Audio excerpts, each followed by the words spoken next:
This hourly segment is sponsored by Garden Sense, airing Sundays 12 noon to 1 p.m. One station making history every day. Chicago, Chicago. Now, Jake Hartford. 89. I'd hate to take a bath and then want to eat someone's face off. Yeah, people should not take baths before they go to cocktail parties. Too bad you're crazy. Too bad you're loony as hell.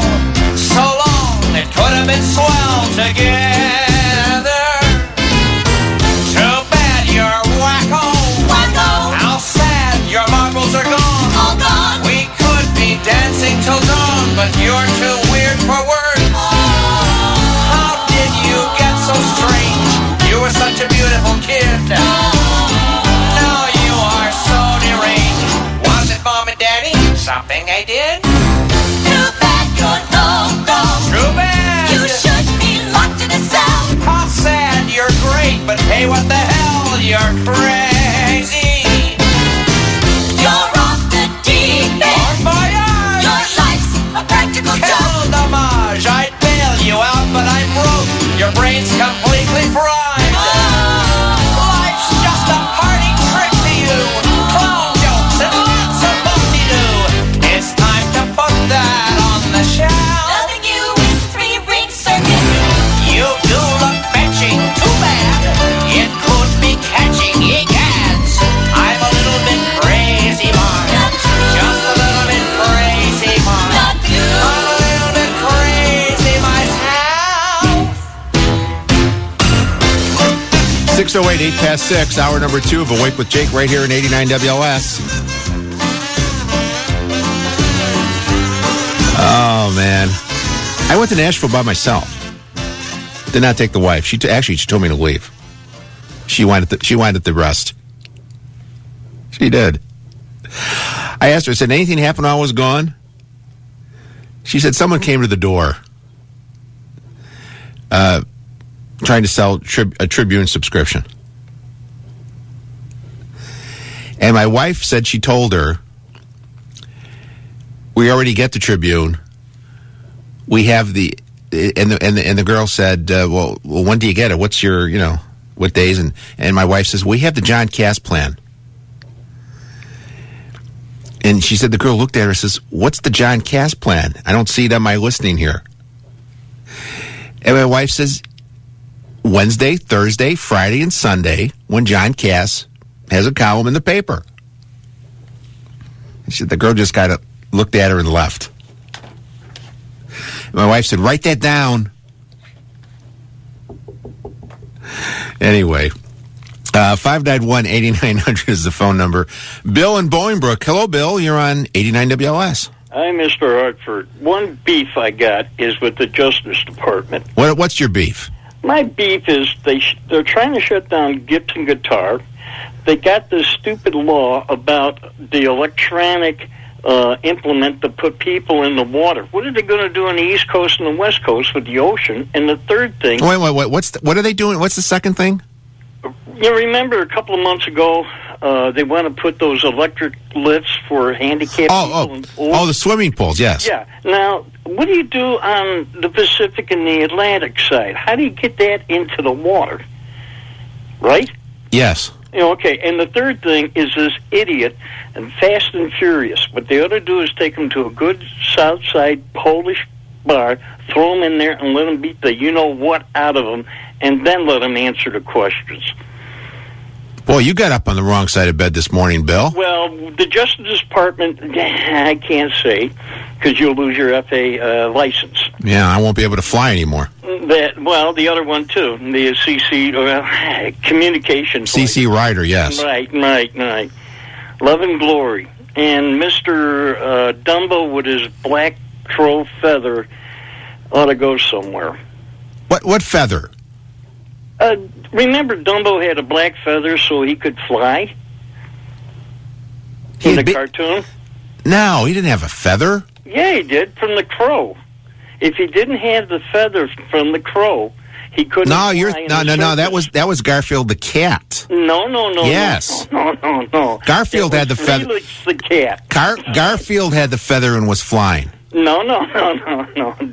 Dumbo had it because the mouse got it for him so he could fly when his mother was taken away. No. The mother In the was taken. cartoon. Mother was taken away in the Flintstones. But anyways, that's all I got to say, sir.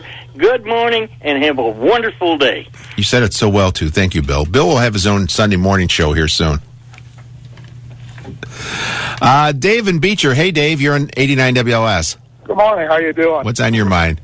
I have a couple things. And the first one is I can't get an honest answer out of anybody, and I'm a retired Army veteran with 20 years.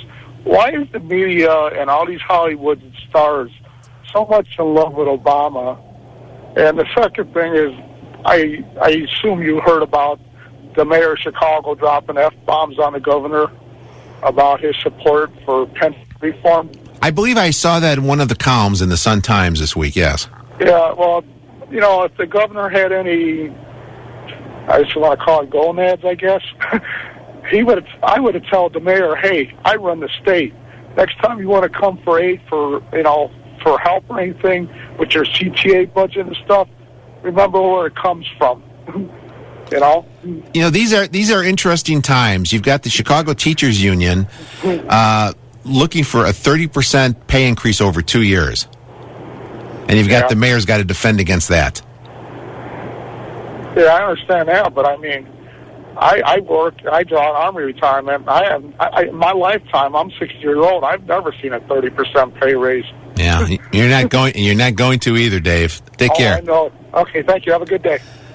Yeah, you're never going to see that. Hey, you want an interesting thing? Like I said, I traveled and I stopped at this one place. The weird thing is, and I don't understand this icy deal. When I looked at the receipt, was the right price, right, for what they gave me. But there's a separate 10-cent charge for a flavor. If I didn't get the flavor, what would it just be, ice? And 10 cents cheaper? And when you travel, and the reason the franchise places do well because they have that name and they've got the standards, whether it's Burger King, Wendy's, McDonald's, whatever, you figure it's the same everywhere. And everything's up to par.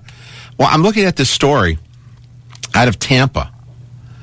And this is one of the TV stations down there. They do a thing where they look at restaurant inspection reports. And there was one at a McDonald's on Martin Luther King Boulevard in Tampa off of I-275. The customer filed a complaint with the state saying a live roach fell out of the ceiling and into their food. I know, if people are having breakfast right now, I'm sorry. The complaint prompted a state inspection, and the inspector, upon his arrival, was denied immediate access to the kitchen and told to take a seat. The inspector and his supervisors recommended an administrative complaint and were eventually allowed access into the kitchen. He documented 21 violations, including 7 considered critical. Among the problems documented by the state were grease accumulating under the cooking equipment, food and standing water on the floor, a toxic item near the utensils, roaches, 25 to 30 dead roaches under the front service counter, and another 5 live roaches near the kitchen sink. It says the inspector also documented the ceiling soiled with accumulated food debris and substantiated the original consumer complaint of roaches in the restaurant. McDonald's gave the TV station a written statement saying, quote, "The safety and cleanliness of our McDonald's restaurants are of the utmost importance to us. We always comply and regularly exceed standards for health inspections. A recent health inspector's report referenced the situation that was the result of confusion between the inspector and McDonald's protocol. The restaurant staff followed procedure and received supervisor approval when the inspector was admitted to conduct his inspection. The findings were acted upon, and the restaurant is in complete compliance with health regulations," unquote. So the TV station went in after that. And it says, on our On our visit, we found numerous flying insects at the service counter. Is that against rules? Really, how are they supposed to keep flying insects out? What do you do? Do you have an employee walking around with a fly swatter, swatting those things or zapping them? That may be a little too picky. Although that is considered a critical violation, according to the story. They also found ketchup on a seat in the dining room and more food on the floor behind the counter. Wow. See, you never know what you're getting, I guess. All right, you can go back to your breakfast now. Roach stories are over. Jenny in Peoria. Jenny, you're on 89 WLS. Hey, Jake. I got something that should go well with the mix this morning. My husband goes into work like at 4:30, and so he calls me around 5-something, and he goes, man, I found a body this morning, and I was like, what? And he's like, yeah, a motorcycle wreck, and he goes, I stopped, and the light, and the bike was all wrecked, and he goes, about 20 feet away in the soft grass, so I could see the body. And he says, I called 911 and called in a fatal. And so he said, he walked over to the body and he leaned down and he said, the body started moving. It just like scared him to death because he thought for sure he was dead. And so the guy ends up kind of getting up and not knowing where he was, and he had been unconscious for a while. And the cops got there and everything, but he was like bleeding and drunk, very drunk, and that's what probably saved him. But it also, probably is. But also probably caused the accident. My husband said the guy was so drunk. He said he had wet his pants and everything. Well, that's not what he exactly said. But your husband wet his pants? Listen. He goes. Then he says after that body moved, and he says I'm darn lucky I didn't wet mine. But he said because it really scared him. But when you were talking about all the mix of stories you had today, I thought, okay, I tried texting in, and that didn't work. So I thought, I got to call and put this in the mix and stuff, because he goes, wow, what a way to start out the work day. Now, what does your husband do for a living? He drives for hotels and takes the pilots out to the airport and all that. And so he was on his way back from the airport to get another run, And then that's when he saw the motorcycle. And he rides motorcycle all the time. Because most people wouldn't stop and get involved. Yeah, I know. I said to him, I go, so did they take all your information? He goes, no. He says, I didn't see anything happen. He goes, I just found the body. He said, but when it started moving, he said, that really scared the heck out of him. But that was a good ending, right? That part's good. Yeah. Except that the guy now will probably be suing us because he probably has to pay for being drunk or something. He'll probably have to go to jail. I don't know. You should not be drunk driving a motorcycle. Tell me about it. Yeah, that really bugs my husband too, because he's really careful with leather jacket and helmet and all that. But he worked for the county for like 40 years, so he's real used to looking all along the sides of the highway and all that kind of stuff. So it might be lucky for that guy that he did see him today. All right. So the ambulance came. But I thought that should go in the mix of all your stories. I'll put it in the Awake with Jake mix. Thank you, Jenny. Jake. Bye. Bye-bye. There was a story some years ago, but a motorcycle guy was driving, but he had his motorcycle jacket on backwards. So it was zipped in the back, and the back was in the front, and they found him, and he was doing okay. It was an accident. He was doing okay until they turned the head back the right way, and it just... 6:20, back after this on Awake with Jake. I buried those cockroaches! This is Chicago's talk leader, 89 WLS.